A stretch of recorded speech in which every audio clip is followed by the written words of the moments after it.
इजाजत दो अबू बकर इतना सामान इकट्ठा करे हजरत फातिमा के जहेज के लिए कि बड़े से बड़ा सरदार देखेगा, बड़े से बड़ा रईस देखेगा कि फातिमा को कितना जहेज दिया गया है। नबी की आंखों में आंसू आ गए। मदीने वाले मुस्तफा फरमाते हैं अबू बकर मैं अपनी बेटी को जहेज दूंगा तो मेरी उम्मत के उन गरीबों का क्या होगा जिनके घर में कई कई बेटियां जवान होंगी, वो कहां से इतने जहेज का इंतजाम करेंगे। आज जहेज की लानत ने मेरे मुआशरे को तबाह बर्बाद कर दिया। आज जहेज की इस रस्म ने मेरे मुआशरे की कमर को तोड़ दिया है। आज देखो तो सही, गरीब अगर जहेज मांगे तो समझ में आता है उसके घर में है नहीं इसलिए मांग रहा है। अमीरों को क्या पड़ी थी, उनके घर में तो अल्लाह ने सब कुछ अता फरमाया है। एसी उनके घर में लगा है, कूलर उनके घर में चल रहा है, अलमारी की जगह बाथरूम उनके घर में बनी हुई है। अल्लाह ने कई कई गाड़ियों से उनको नवाजा, लेकिन जितनी ज्यादा दौलत उतना ही बड़ा मुंह फैला हुआ है कि मेरे बेटे को ये चाहिए, मेरे बेटे को ये चाहिए। फला को मेरे पड़ोस में बैगनार मिली, मेरे बेटे को स्विफ्ट चाहिए, पड़ोस में फला को स्विफ्ट मिली है, मुझे क्रेटा चाहिए। जहेज की डिमांडें बढ़ती चली जा रही है।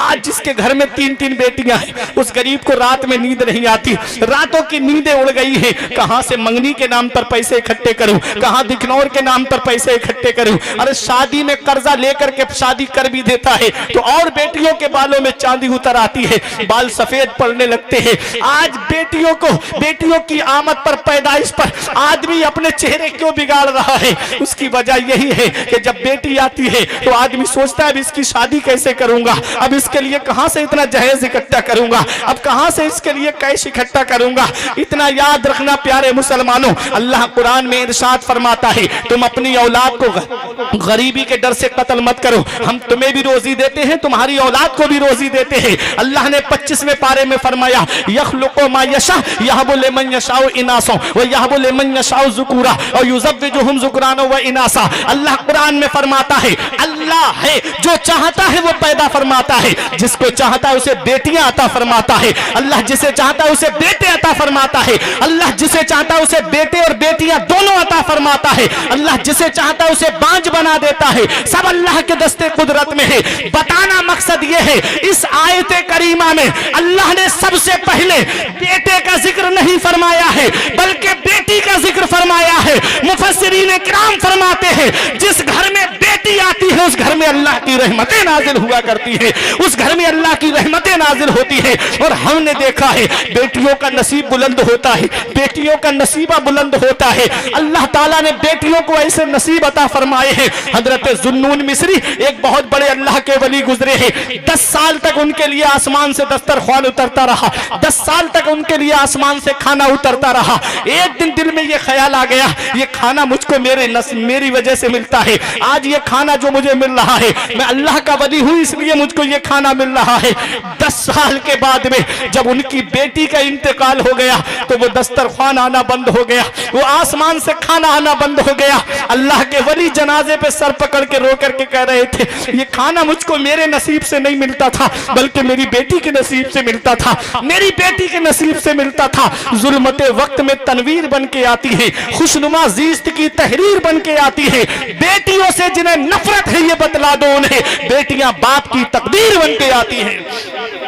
बेटियों से जिन्हें नफरत है ये बतला दो उन्हें, बेटियां बाप की तकदीर बन के आती है। बेटियों को बाप से एक अलग मोहब्बत होती है, बेटियों को बाप से एक अलग प्यार होता है। हमने देखा है बुढ़ापे की दहलीज पर जब माँ बाप पहुंचते हैं, औलाद जब माँ बाप को घर से निकाल देती है तब ये बेटियां हैं जो पूरी जिंदगी माँ बाप को घर पे रख करके खिलाती हैं, कभी जुबान पे हर्फ शिकायत नहीं लाती। आज उन्हीं की पैदाइश पे चेहरे बिगाड़ लिए जाते हैं, आज उन्हीं की पैदाइश पे आदमी जो है अपने चेहरे को पजमुर्दा कर लेता है। बेटा पैदा हो पूरी मोहल्ले में मिठाई बांटी जाती है, बेटी पैदा हो तो मोहल्ले को पता तक नहीं चलती कि फला के घर में बेटा आया है कि बेटी आई है। इस तरह से आदमी बेटी की आने पर अफसोस करता है। तुम ये भूल गए वो राज़िक है गिज़ा कीड़ों को देता है, वो पत्थर में भटकता फिरता है इंसान क्यों रोजी के चक्कर में, उड़ाने भर हवाओं में या लगा गोते समंदर में, मिलेगा बस वही जितना के लिखा है मुकद्दर में। बेटियां जहमत नहीं है, बेटियां अल्लाह की रहमत है।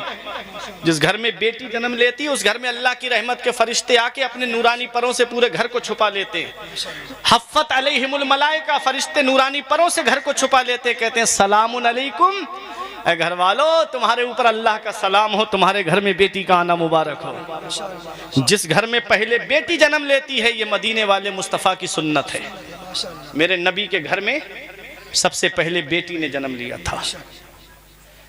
महक रहा है दिलों का जहान बेटी से, जमाने भर में बड़ी घर की शान बेटी से। और जरूरी ये नहीं बेटों से नाम रोशन हो, मेरे नबी का चला खानदान बेटी से। जरूरी ये नहीं बेटों से नाम रोशन हो, मेरे नबी का चला खानदान बेटी से। तो बेटियां जहमत नहीं होती, बेटियां अल्लाह की रहमत होती है। बेटियों का नसीब बुलंद होता है, बेटियों का नसीब बुलंद होता है। बेटियां सबके मुकद्दर में कहाँ होती हैं, जिनसे राजी है खुदा उनके यहाँ होती हैं। अल्लाह तबारक व तआला ने बेटियों को पैदा फरमाया है और बेटों को भी पैदा फरमाया है। तो बेटियां आज जो जहमत बनती जा रही हैं, उसकी वजह यही है कि जहेज की लंबी लंबी डिमांडें। अरे सबसे बड़ा जहेज तो तुमको उसने अपने जिगर का टुकड़ा दे दिया, इससे बड़ा जहेज और क्या लेंगे। बकरा ईद आ रही है ना जुनैद भाई, इस मौके पे आदमी बकरा लेकर आता है। अगर बकरा 4-5 महीने पहले ले आया जाए, तो जब उसकी कुर्बानी का वक्त आता है ना, वो बकरा इतना घर वालों से मिलजुल जाता है ना, खाना खाने बैठेंगे तब आ जाएगा, कोई बाहर से आएगा तब उसके ऊपर चढ़ने लगेगा। मोहब्बत तो मोहब्बत है, जानवर मोहब्बत करता है।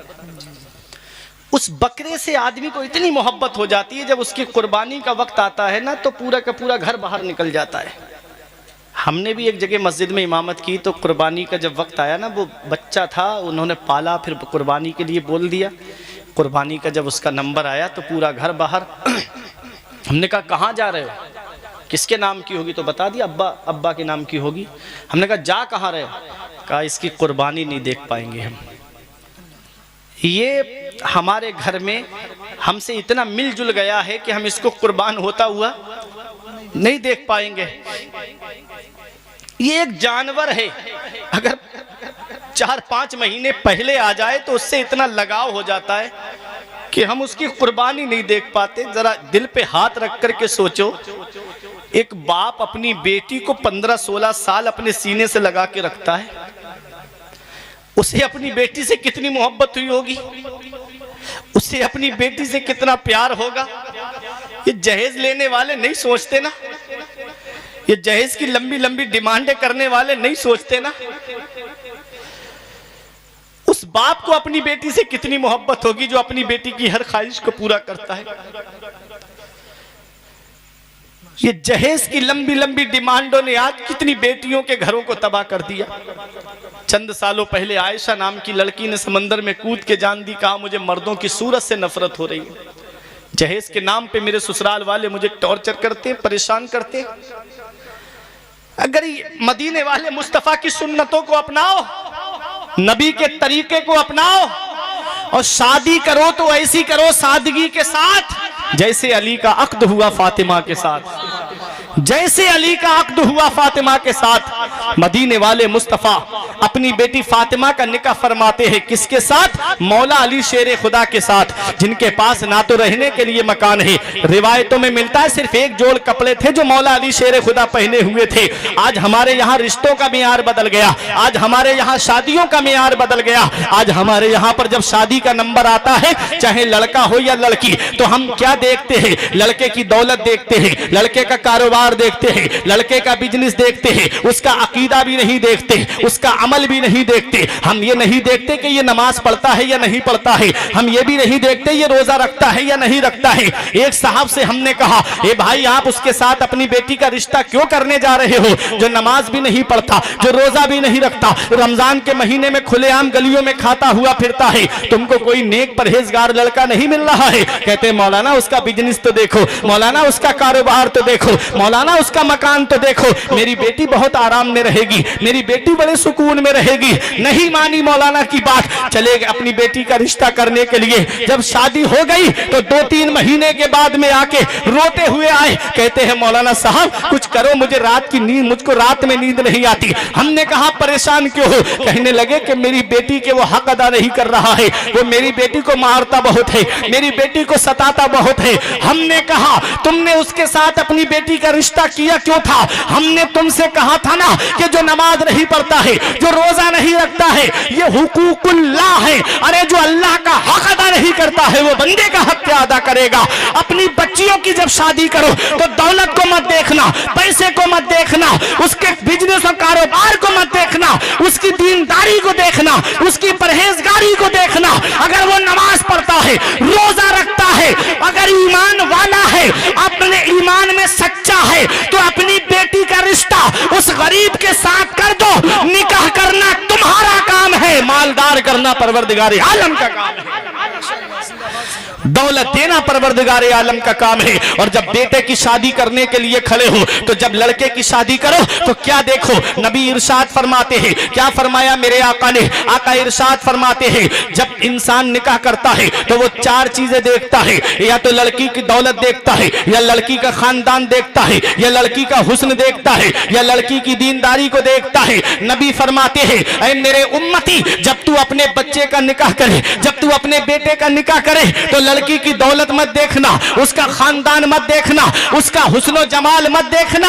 अरे खानदान जमीन के ऊपर काम आता है, ये दौलत जमीन के ऊपर काम आती है। और आज का हुस्न कौन सा हुस्न है? ये मसनूई हुस्न है। ब्यूटी पार्लर जाने से पहले देख लो और ब्यूटी पार्लर से आने के बाद में देख लो, ये हुस्न मसनूई हुस्न है। मेरे आका इरशाद फरमाते हैं फज़फुर बिज़ाति दीन, ऐ मेरे उम्मती जब तू निकाह करे तो लड़की की दौलत मत देखना, खानदान मत देखना, उसका हुस्न जमाल मत देखना, देखना है तो लड़की की दीनदारी को देखना, उसकी परहेजगारी को देखना। दीनदार लड़की जब तुम्हारे घर में आएगी दौलत जरूर कम लाएगी, अल्लाह उसके कदमों की बरकत से इतनी बरकतें अता फरमाएगा कि तुम्हारी नस्लें खाएंगी तब भी वो बरकत खत्म नहीं होगी। इसलिए दीनदार लड़की को तलाश करो, परहेजगार लड़की को तलाश करो। दीनदारी जमीन के ऊपर भी काम आती है, जमीन के नीचे भी काम आती है। तो अपनी शादियों का मियार बदलो। आज हमारे यहाँ की शादियां, अगर कोई मौलाना शादी में पहुंच जाए ना, शादी हाल में, तो सर जो है वो शर्म की वजह से झुका रहता है। आधी आधी आस्तीन के कपड़े, माज़अल्लाह, वो बेपर्दगी, वो बेहयाई, वो माहौल। मेरे आका ने फरमाया औरत के पैर की झांझन की आवाज़, जो जेबरी पहनी जाती है ना, उसमें जो घुंघरू पड़े होते हैं, उसकी आवाज़ नबी ने फरमाया गैर मर्द के कान में चली जाए तो अल्लाह ताला उस पूरी कौम की दुआ कबूल नहीं करता है जिस कौम की वो औरत होती है। आज जो कह रहे हैं ना इतनी दुआएं मांगी जा रही हैं, कबूल नहीं होती। अपने घरों का माहौल पर्दे वाला माहौल बनाओ, अपने घरों का माहौल दीनी माहौल बनाओ। शादी के कार्ड पे लिखवाते हैं शादी मुबारक, मुबारक के माना है बारका युबारिको, बरकत से बना मुबारक। ऐसी शादी जिसमें बरकत, जिस शादी में बैंड बजे उसमें अल्लाह की बरकत होगी। जिस शादी में डांस पार्टी नाचे, बताओ कि उस शादी में अल्लाह की बरकतें रहमतें नाजिल होंगी?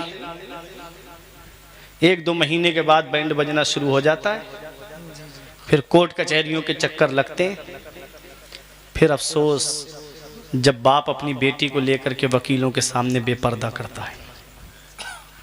काश नबी की सुन्नतों पे अमल कर लिया होता, काश नबी के बताए हुए रास्ते पे चल लिए होते, काश अपने नबी के फरमान पे अमल कर लिया होता। जिस लड़की की माँ अपनी बेटी से बात ज्यादा करती हो, समझ लो वो घर ज्यादा दिनों तक नहीं टिकते। और जो लड़कियां अपने मायके से ट्यूशन लेकर के आती हैं वो घर बहुत जल्दी तबाह हो जाते हैं। मदीने वाले मुस्तफ़ा ने अपनी बेटी फातिमा को रुखसत करते वक्त आपको पता है क्या नसीहत की थी?